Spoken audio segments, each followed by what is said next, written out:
Falar sobre a votação na Câmara dos Deputados que define se a denúncia contra o presidente Michel Temer por corrupção passiva vai para o Supremo Tribunal Federal.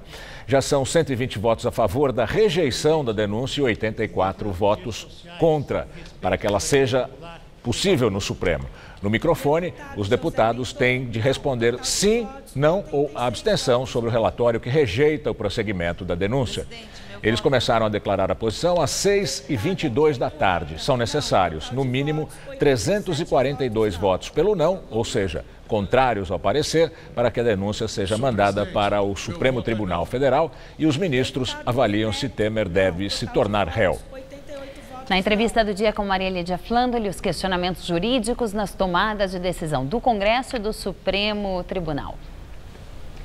E o nosso convidado é o professor de Direito Constitucional da Fundação Getúlio Vargas de São Paulo, Rubens Gleiser, coordenador do Supremo em Pauta. Muito obrigada por estar conosco. Hoje, um dia, todas as atenções estão voltadas para a Câmara Federal, prosseguindo aquela sessão, né, como nós estamos aqui acompanhando, da votação da denúncia da Procuradoria da República, Geral da República, contra o presidente Michel Temer. Bom, a denúncia da Procuradoria é xoxa e capenga, como falou o Maris de Oliveira, o advogado de defesa de Michel Temer, ou é uma denúncia consistente, com fundamento legal claro e objetivo? Bom, o papel da defesa é tentar, em grande parte, desmerecer a denúncia. Então, esse é o papel do advogado mesmo. Mas essa é uma denúncia que se destaca pela robustez, pela qualidade da narrativa. Então você tem as datas, os horários, tem um vídeo, tem depoimento. É difícil você juntar mais provas para abrir, para começar a falar num processo, ter mais provas do que teve essa denúncia. Você tem uma mala cheia de dinheiro, você tem um áudio com o presidente falando, entrega o dinheiro para fulano, fulano pega o dinheiro, acham a mala. Para começar a investigar, a narrativa foi bem construída. Certo. Agora, é interessante que a oposição recorre ao Supremo Tribunal Federal argumentando que há um vício e o tal do vício teria não ter sido ouvida a acusação no rito que se estabeleceu lá na Câmara hoje para essa votação. Ficou configurado um vício, no seu entender? No meu entendimento, não. Acho que o processo que é estabelecido é o seguinte, em abstrato, parecer que poderia ser favorável ao contrário, ao presidente, o advogado, e daí você tem posicionamentos de líderes, daí você tem que ter 2 deputados a favor, 2 deputados contra, e aí os votos. Então não é um processo nem judicial e nem administrativo, a natureza política. Isso é definido por eles mesmos, quer dizer, é por eles mesmos. Na Câmara, eles definem qual é o rito e é esse o rito a ser seguido, é isso? É isso. O que o Supremo faz, e ele ainda não estabeleceu nenhuma regra sobre isso, é interferir quando ele entende que tem algum valor constitucional sendo gravemente violado, que foi o que eles entenderam no processo de impeachment da ex-presidente Dilma, quando era a respeito de da composição da comissão especial. Então, é isso que a oposição está tentando fazer. Esse foi um dos movimentos. O outro movimento foi postergar ao máximo possível a votação, que deu muito certo, tanto que ela começa às 6 da tarde, um procedimento que se inicia às 9 da manhã, para que todos os brasileiros estejam em casa, podendo assistir, podendo discutir e ver como os deputados se posicionam. Acho que essa foi uma estratégia muito bem sucedida da oposição, mais do que questionar no Supremo.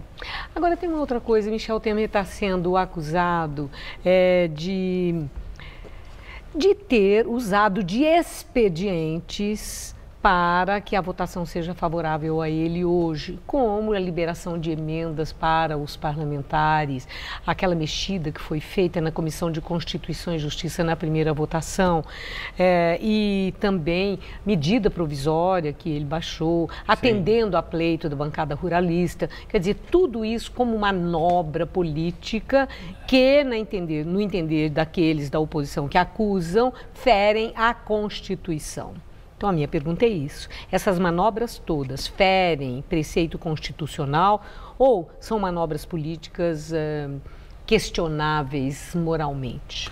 Eu acho que nós não podemos cair no ímpeto de criminalizar a política.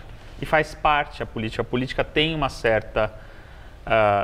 tem as trocas de favores e ali todos os meios eram legítimos, né? Porque eu acho que dispor dessas negociações, o que não quer dizer que não possa ser questionada a MP da grilagem, os benefícios concedidos pontualmente. Se mas houve questionado em termos assim da Constituição ou questionados por algum vício formal, eticamente? por algum conteúdo Vício dentro deles formal. podem ser, mas no panorama geral, o presidente pode usar desses expedientes para conseguir. E é um problema claramente ético e de contradição política. Então, no momento de retenção, você precisa ter uma reforma da Previdência, porque não tem dinheiro nenhum, se libera bilhões em emendas. Você faz concessões para bancadas que cresceram muito, né? A bancada ruralista cresceu muito.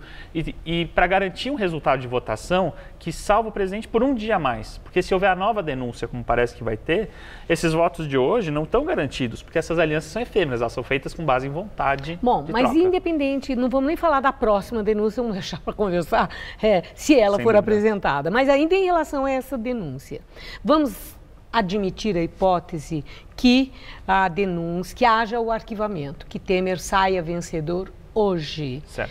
Essa denúncia está morta e enterrada ou Temer ainda vai ter que responder por ela futuramente? A pergunta é ótima nos seus termos. Ela não está morta e enterrada, e por dois motivos. O primeiro delas é o seguinte: o que a Câmara faz hoje é autorizar o presidente da República ser processado hoje pelo STF ou não. Na medida em que não tem essa autorização, esse processo fica paralisado, fica pausado até que o presidente Michel Temer saia do cargo, onde ele poderia ser processado na primeira instância, normalmente como qualquer outro.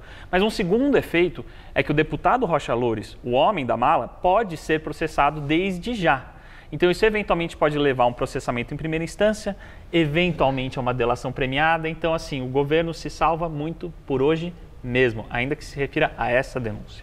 Bom, agora eu queria a sua opinião sobre o que disse o ministro Gilmar Mendes. Ele subiu o tom mais uma vez e fez duríssimas críticas aos seus pares, ao próprio Supremo Tribunal Federal, que, segundo ele, tem ido a reboque das loucuras do Procurador-Geral da República, que delações premiadas têm sido homologadas sem que haja discussão, que lá no Supremo, eles, indo a reboque das decisões e dos pleitos da Procuradoria da República, estariam reescrevendo até um novo Código Penal, e ele pede que o Supremo se realinhe.